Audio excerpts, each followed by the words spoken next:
I was once nothing more than a broke kid, discarded by my first love. But now her entire family leeches off my success and flaunts our connection to the world. She stood by with cold indifference when I had nothing. Yet now she showers me with fake affection. I saw through her long ago because she doesn't love me. She only loves the fame I have finally achieved. Since she abandoned me at my lowest point, I certainly won't be extending a hand to help her now that she is the one struggling. Just before the final show of my world tour was set to begin in New York City, a notification flashed on my phone. My bank account had just been debited for $5 million. I immediately pulled up the transaction history to investigate and realized the charge came from my fiancée, Ava Sterling. She had used my card to finalize the purchase of the custom Steinway Black Diamond piano I had ordered 6 months ago. However, while I was backstage preparing for my set, I saw that very piano being rolled out for one of Ava's favorite students. I simply arched an eyebrow in surprise, but I kept my composure and continued with the performance as if the slight meant nothing to me. Once the final notes faded and the show concluded, I summoned all the students to the front of the stage. Draping an arm casually around Ava's shoulders, I joked that a teacher who plays favorites can never be a truly great educator. I insisted that whatever Ethan Sullivan received, the rest of the students deserved as well. By the end of the night, Ava had completely maxed out her credit card trying to keep up, and that was when I stood before the entire group and announced that our engagement was over. As one of the most renowned pianists in the world, I have never been short on wealth or attention from women. Before the final performance of my global tour at Carnegie Hall, I made a point to let several of my students take the stage for a showcase. These kids have been under my tutelage for years, and now that my career had reached its zenith, I felt it was their turn to bask in the spotlight. Watching my star pupils perform one after another filled me with a deep sense of professional accomplishment. "You seem to be in high spirits today, James," the event organizer noted. I felt a genuine smile tugging at my lips as I heard the compliment. "I certainly am," I replied, the expression feeling easy and unforced. The thought of finally performing on the custom Steinway Black Diamond, a masterpiece I had waited over 6 months for, left me feeling profoundly content. Little did I know, Ava had already gone behind my back to purchase the instrument using my own funds. I assumed she was trying to surprise me, and even though it was my money, the gesture itself seemed like a thoughtful touch. I leaned back with a slight squint, my fingers rhythmically drumming against my thigh as I listened to the music. As I waited for the next set to begin, I noticed the judges' expressions shift into looks of confusion. I looked up toward the stage and was stunned to see Ethan Sullivan up there, pouring his heart into a performance he wasn't scheduled for. Even more galling was the sight of my precious custom piano, the one I had anticipated for months, sitting right there under his fingertips. My smile vanished in an instant as my gaze locked onto Ava, who was sitting prominently in the front row. She looked radiant with excitement, her eyes shining with pride, and in that moment, the whole situation became crystal clear. The judges looked increasingly uncomfortable, though they maintained a polite silence to avoid a scene. Finally, one of them offered a strained attempt to break the tension. "This young man's technique is a bit unpolished," the judge noted, "but that instrument is truly extraordinary." He pointed out that a Steinway Black Diamond was a rare gem usually reserved for world-class virtuosos. He remarked that if the boy continued to receive such lavish support from his family, he might have a future in music. However, he added that reaching a caliber like mine would likely require years of dedicated practice. Those supposedly objective critiques didn't make me feel any better. If anything, they made the situation feel more insulting. Every word felt like a direct jab at the professional standards I had spent my entire career upholding. I have always taught my students that pedigree means nothing compared to raw talent and discipline. Yet here was Ethan, strutting onto the stage and using an obscenely expensive instrument to compensate for his lack of skill. It was as if he were announcing to the entire world that he had bought his way onto my stage. There was no doubt in my mind that Ava Sterling was the architect behind this entire farce. On second thought, I realized I shouldn't have been surprised by her behavior. Perhaps the fault lay with me for giving her so much room to interfere.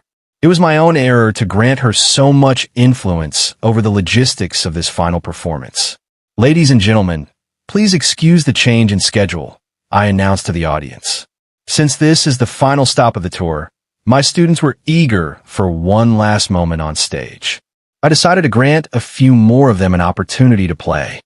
After my brief explanation, my assistant caught my drift immediately. He ushered several other students with similar skill levels onto the stage to join the set. By grouping them all together, I managed to normalize the situation and keep things looking professional. This kept everything feeling fair and prevented any accusations of favoritism among the rest of the class. Just as I was about to make my own entrance, Ava came rushing toward me backstage. She clearly had a rehearsed excuse ready for me. I had no interest in hearing it since her manipulative patterns were so predictable. I brushed past her without a word and walked straight out into the spotlight to begin my set. I have always valued things that are earned over things that are stolen or given away.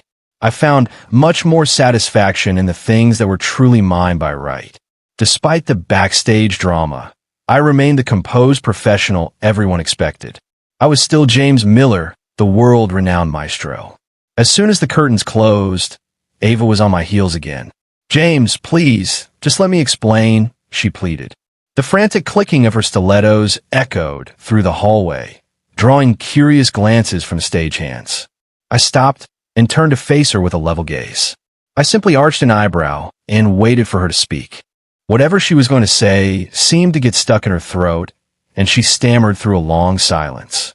"I just saw how hard Ethan was working," she eventually whispered, "and I wanted to give him his moment."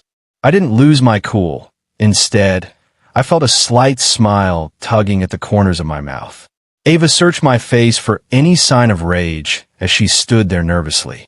When she saw that I was remarkably calm, she visibly relaxed. She slid her arm through mine and whispered that seeing Ethan reminded her of my younger, struggling self. She added that as my fiancée, she felt it was her duty to support my best students. I maintained my pleasant expression as I looked down at her. I told her I appreciated her sentiment, but pointed out that playing favorites wouldn't set a good example.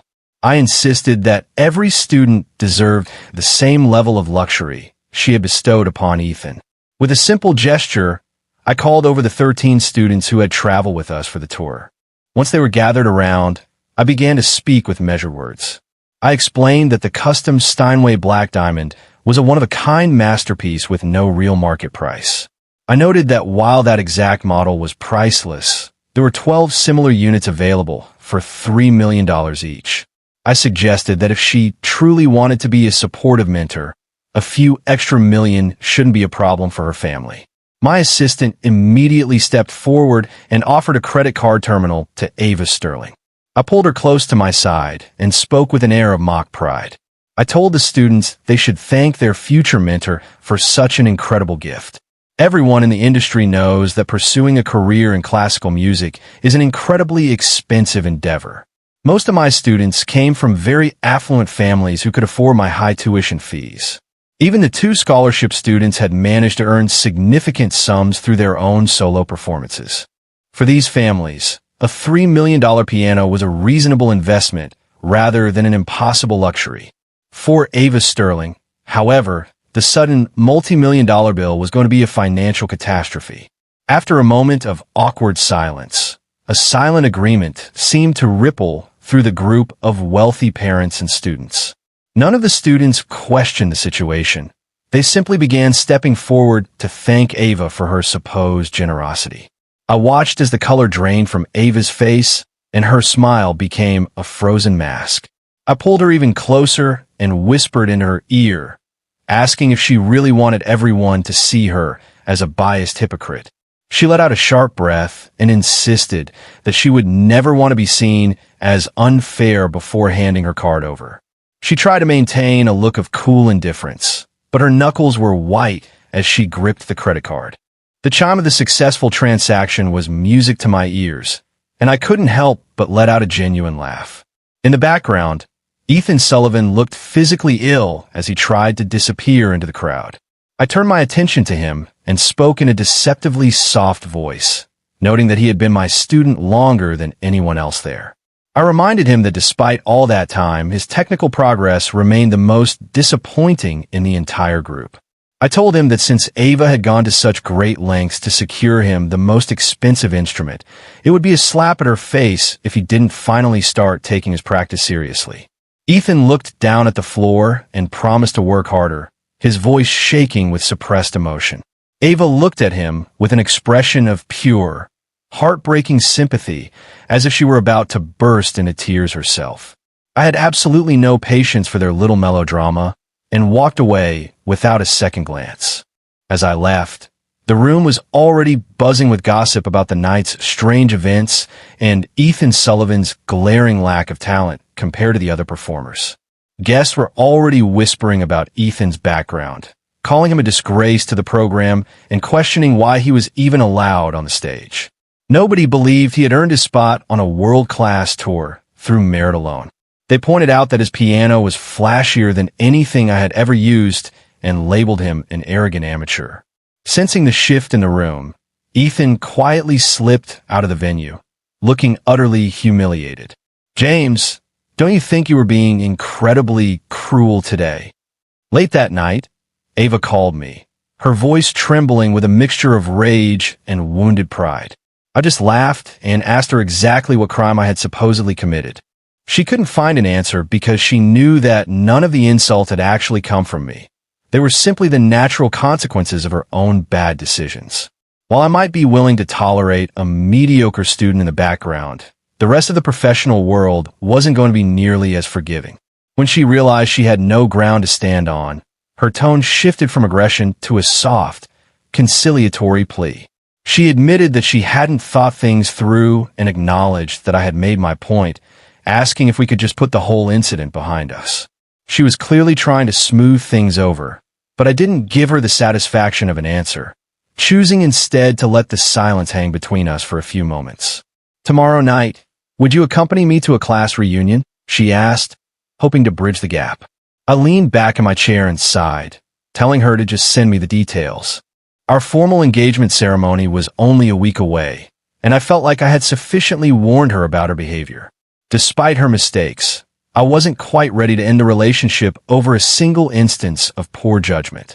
If she could learn to stay within her boundaries and act like a proper partner, I had no desire to humiliate her unnecessarily. I ended the call before she could drag out the conversation, feeling that I had said all I needed to say. I was prepared to move on, but it seemed like she was determined to sabotage her own future. On the day of the reunion, she came all the way to my studio to pick me up. She explained that these were her oldest friends and that since we were getting married, it was important for me to get to know them. I agreed to go, viewing the evening as nothing more than a standard social obligation. I had hoped she would show a bit of class and help me make a good impression on her friends. Unfortunately, I had once again overestimated her sense of decorum and social grace. As soon as we entered the private room, Ava's phone started buzzing. Without so much as a greeting to the group, she checked the screen, hesitated for a moment, then tossed out a quick excuse that she had to take a call. She left me standing alone in a room full of people I didn't know without looking back. While I wasn't socially awkward, I could feel my irritation toward her growing even stronger. However, it was a comment from one of her friends that finally pushed my frustration over the edge. One of the men laughed and remarked that Ava had become quite the busy bee lately, wondering what was so important that she'd leave her handsome little side piece standing there all alone. The man walked over and clapped a hand on my shoulder, smiling as he called me Ethan. He mentioned that he had seen photos of me on Ava's Facebook page and teased me for being so cold in person compared to the sweet boy he'd seen in the pictures. "Are you just shy?" he asked. "Or is this some kind of act?"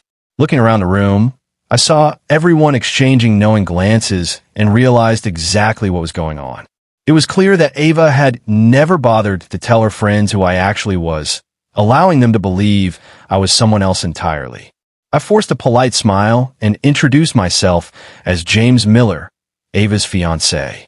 The entire room went dead silent as the man who had been leaning on me turned pale, his smug expression melting into pure embarrassment. Just as the tension became unbearable, Ava walked back into the room and broke the silence. Several people looked toward her for help, but she was too distracted to notice the heavy atmosphere. She bit her lip and approached me with a look of deep distress on her face. "James, Ethan is really struggling after what happened yesterday," she said breathlessly. "He's been locked in the practice room all night." I decided to give her one final opportunity to act like a partner and asked her what his mental state had to do with her.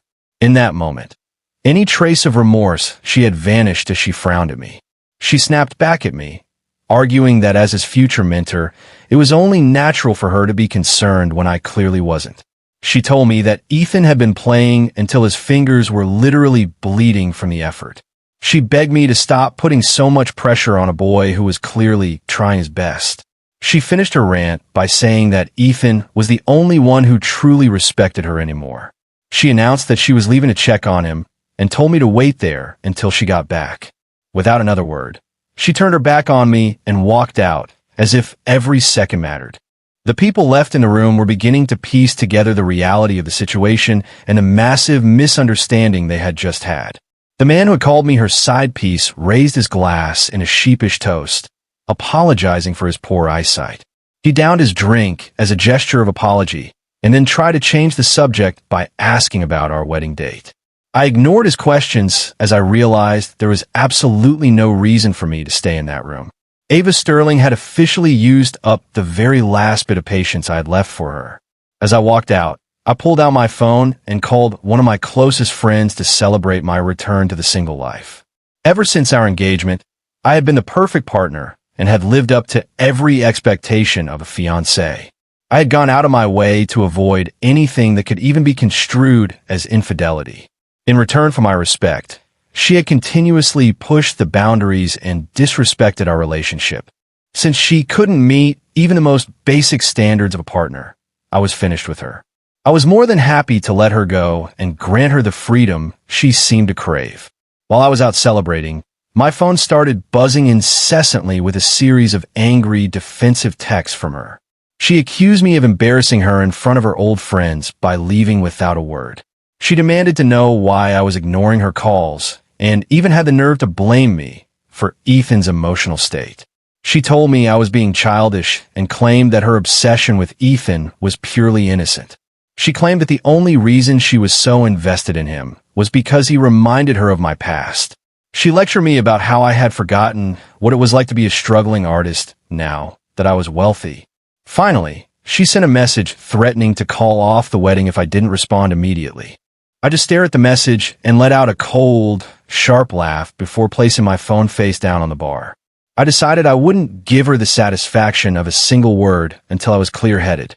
Over the next several days, the silence from her end was absolute. As the date of our planned engagement ceremony approached, our parents were busy with final arrangements. It was immediately obvious to me that Ava hadn't told her family about our fight. This worked out perfectly for my plans, since both families would be gathered the next day to hear the truth. I had spent the intervening days drinking and blowing off steam with my friends. One evening, I stumbled back into my penthouse in Manhattan, looking forward to a long shower and some sleep.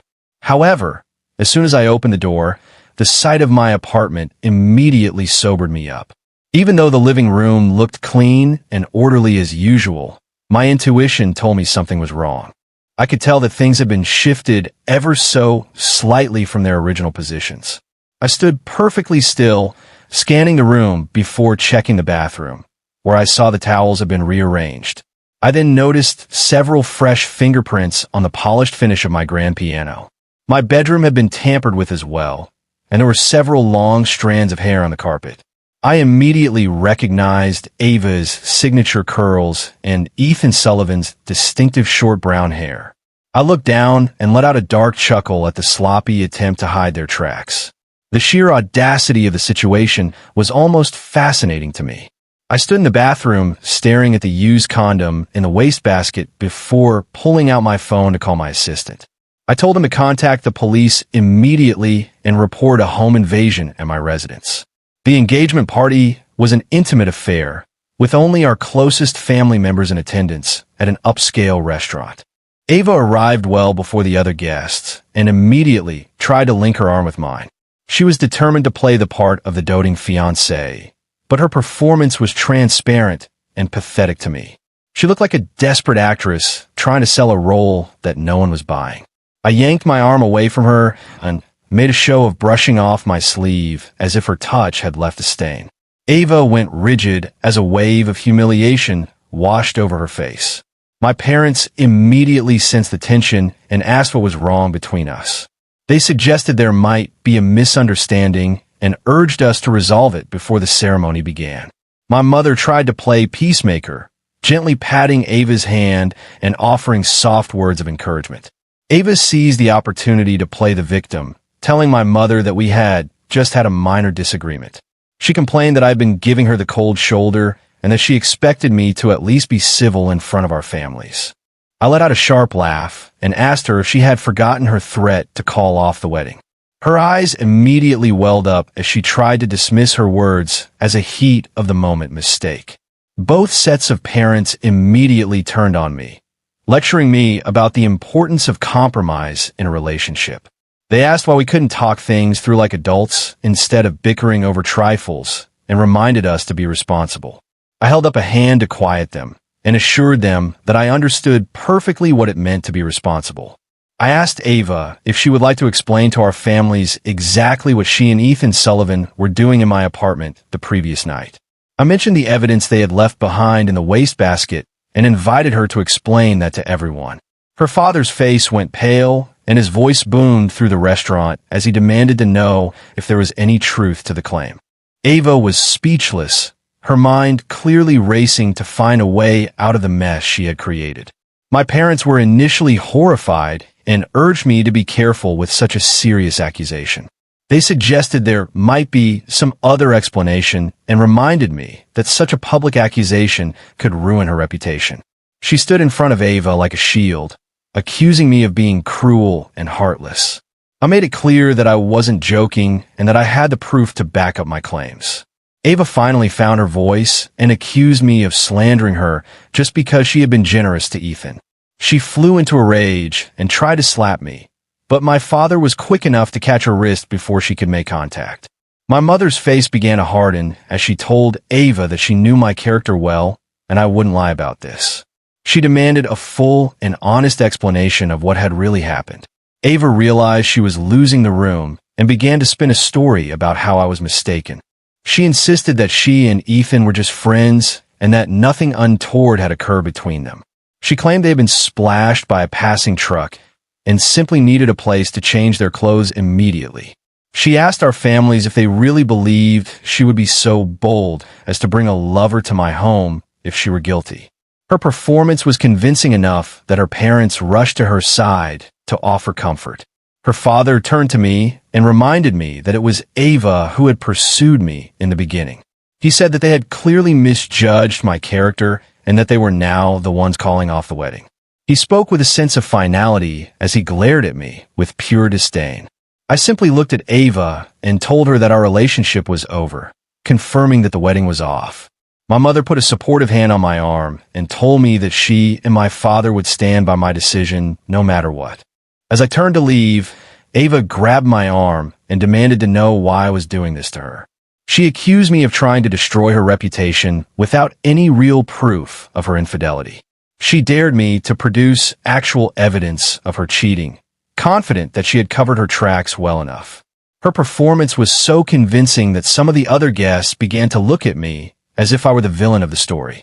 I remained perfectly calm and told her that the lab results would be ready in a few days. I informed her that the truth would come out soon enough once the testing was complete. She told me she was looking forward to the results, so she could see the look on my face when I was proven wrong. She glared at me, her eyes full of a desperate hope that I was somehow bluffing about the evidence. She insisted that she had nothing to hide and that her conscience was clear before everyone. In a final attempt to flip the script, she accused me of emotional abuse and claimed she had already forgiven me for it. She told everyone she had only attended the party to keep me happy and was shocked by my behavior.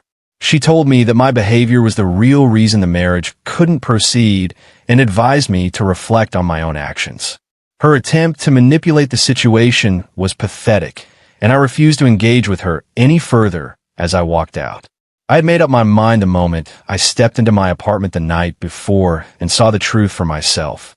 Ava had exhausted every bit of patience I had ever had for her, and no matter what she said now, we were finished for good. Over the next few days, I returned to my studio and focused entirely on the demands of my career. There were dozens of details from the tour that needed my personal attention, and I welcomed the distraction from my personal life. The constant stream of meetings and social events left me feeling physically and mentally drained after a long week. Toward the end of one particularly long business dinner, my thoughts began to drift elsewhere. I was politely going through the motions of the dinner while secretly planning a much-needed vacation for once the deal was finalized. I was suddenly interrupted when the door to the private dining room was thrown open without warning. Ethan Sullivan appeared in the doorway, begging me not to end things with Ava as he looked like a complete mess. He claimed that he had no idea the apartment belonged to me and that he was entirely to blame for the situation. He begged me to take my anger out on him and forgive Ava for her mistakes. My business associates looked on in confusion as the drama unfolded before them. I calmly set down my glass and apologized to my guests, telling them I had a private matter to attend to. I stood up and led Ethan out of the room, with him bowing and apologizing to my clients the entire way. Once we were in the hallway, I lit a cigarette and tried to contain my growing irritation as I looked at him. I had planned to deal with him later, but since he had decided to humiliate himself in public, I figured I might as well get it over with. He seemed desperate for a resolution, so I decided to give him exactly what he deserved. I told him that I appreciated his willingness to take the fall and that he was officially banned from my studio. I informed him that I was formally severing our professional relationship and that he was no longer my student. Ethan went pale and practically collapsed onto the floor, begging me not to take away his future in the industry. He claimed he would do anything to make amends and begged me not to ruin his career over this one mistake. I let out a cold laugh and told him that I had no room for someone with his lack of character in my academy. I told him that someone like him was a liability to my brand and that he needed to leave immediately. I sidestepped him easily as he reached out for me, and he fell backward onto the carpeted floor. He let out a sharp cry as the back of his head made contact with the floor. I heard Ava's voice behind me as she rushed over to Ethan, her face full of shock and anger as she glared at me. I stood there for a moment before turning to face her as she accused me of attacking him. She knelt down and began checking him for injuries, her voice full of concern as she asked if he was okay. Ethan sobbed as he held her hand, claiming that he only wanted to beg for my forgiveness on her behalf. He looked at me with puppy dog eyes and asked if I was finally satisfied and ready to take Ava back. Ava stood up and snapped at me, accusing me of being a bully for taking my frustrations out on a student. She told me I was a different person than the one she once knew and reminded me of my own struggles a decade ago. She accused me of using my power to hurt others and of forgetting where I came from. She helped Ethan to his feet and looked at me with pure loathing, as if I were the villain of the story. I found the entire situation absurdly ironic given our shared history and her lack of self-awareness. She made one final cutting remark and walked out of the building with Ethan by her side, without looking back. I stayed out in the cold night air for hours, smoking and thinking about how far I had come since my days in Chicago. Her accusations had brought back all the old feelings of inadequacy I had felt as a teenager. She believed her involvement in my life was a recent development, but she had actually been a central figure in my past for years. I was a broke nobody when we were in high school together, and she was the popular princess everyone adored. Her current expressions of sympathy were just a shallow reflection of my success rather than any real concern for me. Even now, she had no memory of the boy who had worshipped her from afar for so many years. We both attended one of the most prestigious prep schools in Chicago, but our experiences were worlds apart. My world was turned upside down during our junior year when my family's business collapsed. My father's investment firm failed overnight, and we lost everything we had in a matter of weeks. I went from being one of the most popular kids in school to being an outcast who could barely afford lunch. I learned the hard way who my real friends were, and most of them disappeared as soon as the money ran out. The people I had grown up with were now the ones who were the quickest to mock me in the hallways. Everyone who had once hung on my every word was now treating me like I was invisible. My parents worked multiple jobs to keep me in school, sacrificing everything to make sure I had a chance at a future. I spent every spare moment practicing my music and working as a busboy to help my family pay the bills. I was at my lowest point when Ava Sterling finally noticed me, and she became the only thing that kept me going. She saw me one day sitting behind the school, eating a plain piece of bread because I couldn't afford a real lunch. She started bringing me sandwiches every day, claiming she wasn't hungry and insisting that I take them. Her kindness was the only thing that made me feel like a human being again during those dark months. Before I knew it, I was completely in love with her, even though I knew we could never be together. My goal in life shifted from just surviving to becoming someone who was actually worthy of her love. I used my feelings for her as motivation to work even harder in my music, determined to reach her social level. I watched from afar as she dated one popular guy after another, never even noticing the quiet boy she was helping. To her, I was just a charity project, a way for her to feel good about herself by helping someone less fortunate. When she finally became single again, I worked up the nerve to tell her how I felt, wearing the only nice suit I still owned. I stood before her, my heart racing, ready to tell her everything she meant to me. She looked at me like I was a stranger and couldn't even remember my name, which crushed my spirit instantly. She mocked my suit and asked if I was in some kind of play, making me feel like a fool for even trying. Her beautiful smile was like a knife to my heart, and I was so humiliated that I turned and ran away. I tried to tell myself that she had just forgotten my name, but the reality was much worse than that. I eventually overheard her laughing about me with her friends, and I realized she had known how I felt all along.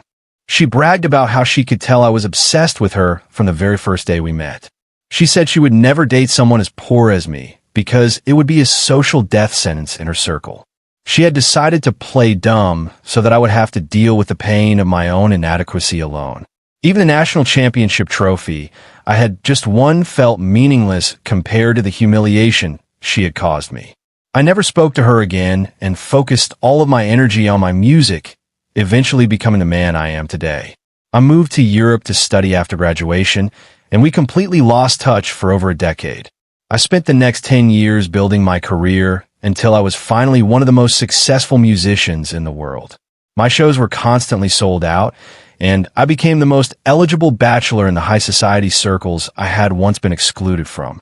I was shocked when her name appeared on a list of potential matches my parents had put together for me. I eventually learned that she had already given her heart to someone else, but was being forced into a marriage by her family. When we met again, she looked at me with the same look of adoration that I had once had for her. She was now the perfect partner, always attentive and caring, but I knew it was all based on my current success.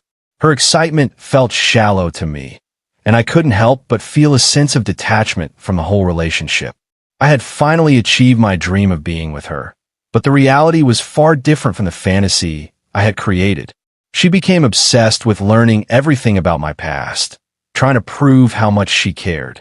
I enjoyed the irony of her shock when she realized we had been in school together, but it only fueled my resentment toward her.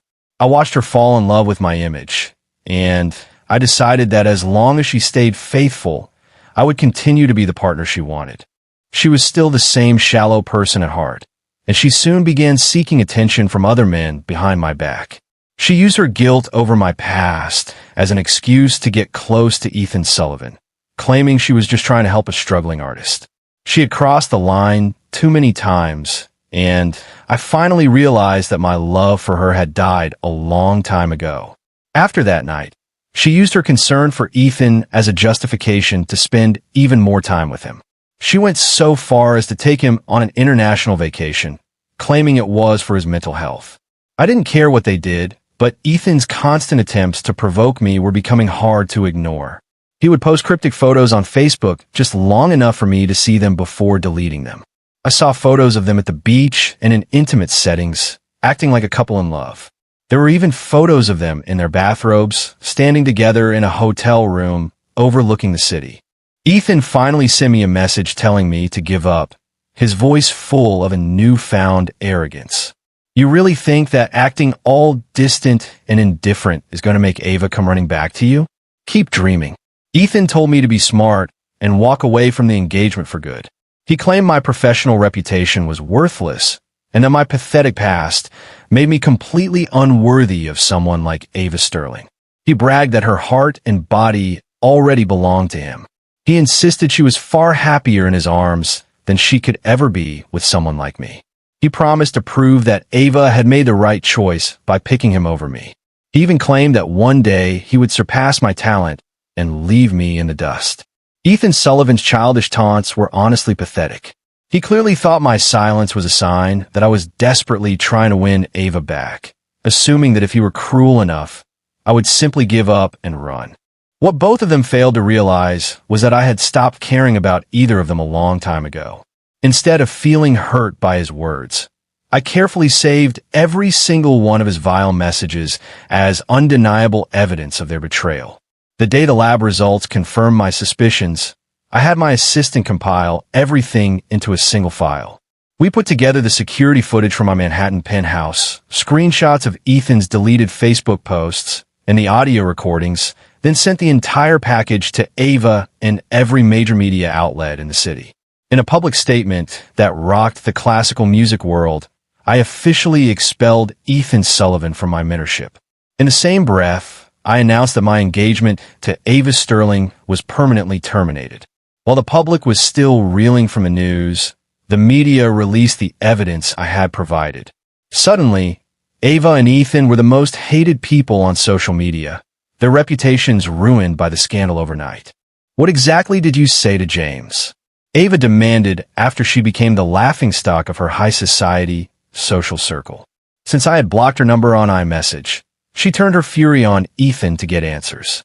Ethan stood there trembling, his face devoid of color as he apologized to her. He admitted he never thought I would actually leak his private messages and recordings to the public. Ava stared at him with sheer disbelief, asking if he was only sorry because he got caught. She demanded to know if every cruel word he had sent to me was what he truly believed in his heart. Ethan desperately tried to hold her, pleading for her to believe that he only acted to protect her. He claimed he was trying to make me look like the villain so they could be together without ruining her reputation. He insisted that he knew she truly loved him deep down. Ava didn't let him finish before shoving him away and slapping him across the face. She looked at him with pure disgust and asked him who he thought he was to compare himself to me. She told him her kindness was only a reflection of her feelings for me and that he was nothing but an ungrateful snake. Ethan clutched his burning cheek, completely stunned by her sudden change of heart. He stuttered, asking why she had treated him so specially if she didn't actually have romantic feelings for him. Ava let out a harsh laugh, her eyes full of mockery as she explained that he was nothing more than a surrogate for her guilt. She admitted she had only helped him to make up for the way she had treated me when we were younger. She called him trash and regretted ever being fooled by his act of innocence. "That can't be true," Ethan screamed in total denial. He refused to believe her, claiming she had always treated him with far more affection than she ever showed me. When Ava turned to leave, he lunged forward and grabbed her arm, begging for one more chance to prove his worth. He blamed me for ruining his life and insisted that every mistake he made was out of a desperate desire to please her. Ava didn't even look back as she walked away, leaving him alone in his own ruins. The Sterling family used their immense wealth to run a massive PR campaign, which barely saved her social standing. Ethan, however, was not so fortunate. He was blacklisted by every major music institution and found himself completely unemployable. Ava made sure to take back every gift she had ever given him, including that expensive custom piano. She even used her family connections to ensure that Ethan Sullivan would never find work in the industry again. Once the dust settled, Ava began a relentless campaign to win me back into her life. She constantly messaged me, claiming she finally understood why I was so upset and admitted she had made a terrible mistake. She tried to play the victim again, crying that she had been unfairly judged by the public. She promised that if I just gave her a chance, she could explain away every single one of my concerns. The once proud socialite was reduced to chasing my car down a street in Chicago, screaming at the top of her lungs. She swore on her life that nothing had happened with Ethan and claimed the evidence had been planted. She even sneered that she could never truly love a broke kid like him. Her words were a harsh reminder of who she really was, and I nearly fell for her manipulative performance one last time. I realized that a woman like Ava Sterling would never truly change her stripes. I signaled my driver to keep going, leaving her in the rearview mirror as she collapsed onto the pavement, covered in city dust. In the weeks that followed, Ava adopted a persona of quiet, submissive devotion, much like when we first started dating in Chicago. She told me she respected my decision to end the engagement, but vowed to win my heart back from scratch. She begged for a chance to date me again and prove that we could have a fresh start together. I flatly told her she was wasting her time and went back to my life as if she didn't exist at all. No matter what grand gesture she made, I felt absolutely nothing for her anymore, not even anger or hatred. She had become completely irrelevant to my world. I eventually followed my parents' advice and started dating other women, meeting people who were far more accomplished and sincere than Ava had ever been. There was absolutely no reason for me to look back at the wreckage of our past relationship. Ava would frequently show up at the restaurants where I was having dinner dates, watching me from a distance as I laughed with other women. She hoped to stir some sense of pity in me, but I only looked at her with pure annoyance when she tried to intervene. Seeing the cold disgust in my eyes, she would usually leave in tears without saying a word. I could often hear her sobbing outside the restaurant, yet she would always be back the very next day with some new reminder of our past. She tried everything to rekindle my old feelings, but I remained completely unmoved by her efforts. One night, while I was out with a talented singer named Emma, she playfully asked me how to spell my name, and I traced the letters onto her palm. Ava happened to be nearby and went completely still as she watched that intimate gesture. Her eyes filled with tears as the weight of the moment hit her, and she finally remembered the boy who had loved her in high school. Emma noticed the woman crying nearby and asked me if she should go over and offer some comfort. She was genuinely concerned for a stranger who seemed to be in so much pain. I felt a momentary surge of anxiety, wondering if Ava would try to poison Emma's mind with our history. However, by the time Emma looked back, Ava had already vanished from the restaurant. I told Emma that the woman had probably just left with her party to avoid explaining the messy truth. Emma seemed relieved and dropped the subject as we continued our night together in peace. For the first time in months, Ava stopped following me, and I was finally able to focus on my blossoming relationship with Emma. She was talented and loved me for who I was rather than my status, which was a refreshing change of pace.